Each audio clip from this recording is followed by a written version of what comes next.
पूरी दुनिया में बैतुल मुक़द्दस ही एक ऐसी जगह है जहाँ पर 3 मजहब के लोग बहुत ही ख़ास मानते हैं।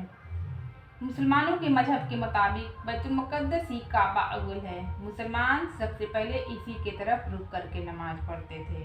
उसके बाद प्यारे पैगंबर हज़रत मोहम्मद मुस्तफ़ा सल्लल्लाहु अलैहि वसल्लम जब हिजरत करके मदीना मुनव्वरा चले आए तो लगभग 1.5 साल तक बैतुल मुक़द्दस की तरफ ही रुख करके नमाज पढ़े। फिर अल्लाह तबारक व तआला के हुक्म से और प्यारे आका हज़रत मोहम्मद मुस्तफ़ा सल्लल्लाहु अलैहि वसल्लम की ख्वाहिश के मुताबिक बैतुल मुक़द्दस यानी काबा अव्वल को तब्दील किया गया और हरम काबा की तरफ रुख करके नमाज पढ़ने लगे। हमारे प्यारे पैगंबर हज़रत मोहम्मद मुस्तफ़ा सल्लल्लाहु अलैहि वसल्लम जब मेराज को गए तो जिब्राईल अलैहिस्सलाम के साथ बुराक पर इसी बैतुल मुक़द्दस यानी फ़िलिस्तीन की मस्जिद अक़सा में आए और यहाँ पर नमाज पढ़ाई और मेराज को गए। मुसलमान इसको इसलिए अहम मानते हैं कि ये नबियों का पाक शहर है। यहाँ पर बहुत सी नबियों का मकबरा भी मौजूद है। इस्लाम में काबा के बाद अगर किसी मकाम को अहम समझा जाता है तो वो बैतुल मुक़द्दस है। बैतुल मुक़द्दस को 3 मजहब के लोग अहम मानते हैं और यही वजह है कि हमेशा यहाँ पर जंगें होती रहती है और बैतुल मुक़द्दस कभी यहूदियों के पास तो कभी ईसाइयों के पास और कभी मुसलमानों के पास रहा है। समझ लीजिए तीनों मजहब के लोग एक दूसरे से इसे हासिल करना चाहते हैं। लेकिन कितनी अफसोस की बात है कि हमारा काबा अव्वल हमारे हाथ में नहीं है। सोचिए एक ऐसा जाबाज मुसलमानों के रहनुमा बनकर सलाहुद्दीन अय्यूबी ने बैतुल मुक़द्दस को कैसे फतह किया और आज के मुसलमान हैं जो सिर्फ नाम के हैं। हमारा काबा अव्वल मुसलमानों के कब्जे में से बाहर है और हम कुछ नहीं कर पा रहे हैं और एक ऐसा ही जाबाज सलाहुद्दीन अय्यूबी का इंतज़ार कर रहे हैं। ईसाइयों ने जब मुसलमानों के हाथ से काबा अव्वल छीना तो जुल्म सितम की इंतहा भी कर दी। वे लोग मुसलमानों पे बेइंतहा जुल्म सितम किए। हज़रत उमर रज़ी अल्लाह ताला अन्हु के दौरे खिलाफत में काबा अव्वल को मुसलमानों ने जब फतह किया तो सदियों तक बैतुल मुक़द्दस की बागडोर मुसलमानों के हाथ में ही रही। फिर अहले इस्लाम रफ्ता रफ्ता कमज़ोर पड़ने लगा और आपस में ही एक दूसरे से उलझने लगे, जिसका नतीजा यह हुआ कि खिलाफत उस्मानिया कमज़ोर पड़ने लगी और धीरे धीरे सलीबी ताकतों ने अपना पैर जमाना शुरू कर दिया। आखिरकार लोगों ने मुसलमानों से काबा अव्वल छीन लिया। सिर्फ बैतुल मुक़द्दस को ही छीना नहीं बल्कि बहुत से मुसलमानों का कत्लेआम किया। बच्चे बूढ़े जवान किसी को भी इन जालिमों ने नहीं छोड़ा। फ़िलिस्तीन की पूरी ज़मीन मुसलमानों के खून से भरी पड़ी है। लेकिन आखिरकार मुसलमानों का एक मसीहा आ गया जिसका नाम था सलाहुद्दीन अय्यूबी। ये सलाहुद्दीन जंगी का शागिर्द था।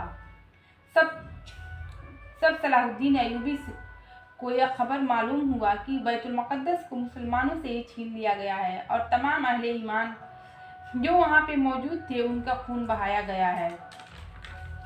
तो उन्होंने अहद किया कि मैं बैतुल मुक़द्दस को इन इस्लाम के दुश्मनों से वापस लेकर रहूँगा। वो हर वक्त इसी सोच में मुब्तला रहते कि कैसे अपनी आलवदाद को इनसे हासिल किया जाए। लेकिन कुछ गद्दारों की वजह से ये बात ईसाइयों तक पहुँच गई कि कोई सलाहुद्दीन अय्यूबी नाम का शहंशाह है जो बैतुल मुक़द्दस फतह करना चाहता है। तो ईसाइयों ने बहुत ही साजिशों के तहत सलाहुद्दीन अय्यूबी को फंसाना चाहा। तमाम किस्म के साजिशों के बावजूद भी सलाहुद्दीन अय्यूबी को फंसा न सके।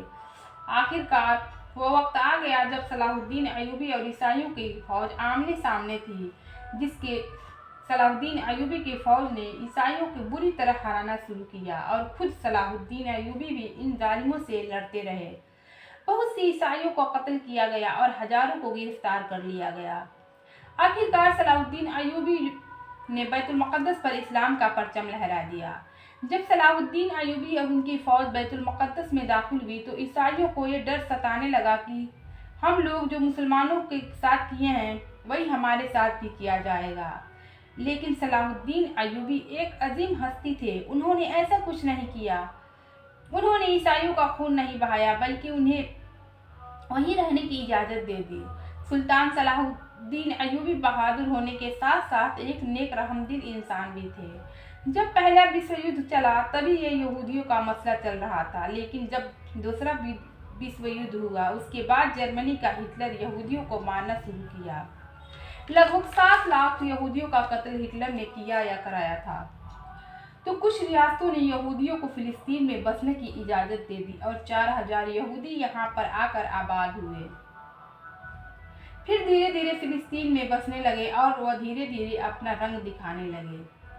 अमेरिका और बरतानिया ने मिलकर यह फैसला किया कि फिलिस्तीन को बंटवारा किया जाए और फिलिस्तीन को 2 हिस्सों में बांट दिया गया। अरबों को यह फैसला मंजूर नहीं हुआ। उन्होंने जंग करने का फैसला किया, लेकिन कुछ भी हासिल नहीं हुआ।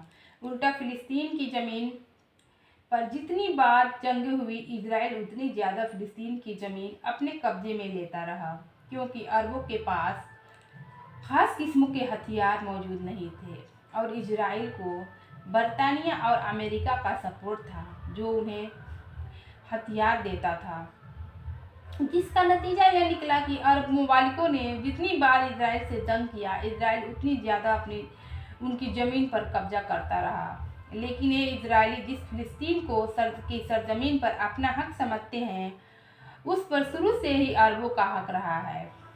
बनी इस्राइल की हुकूमत फिलिस्तीन पर सिर्फ 99 साल तक ही मौजूद रही। फिलिस्तीन के जो असल बासिंदे थे वो किनानी हैं और किनानी अरब की ही सरजमीन से आकर फिलिस्तीन में बसे। लेकिन इस्माइल अलैहिस्सलाम ने जब फिलिस्तीन फतह किया तो उस वक्त से लेकर 99 साल तक ही फिलिस्तीन पर इजराइलियों का हुकूमत रहा।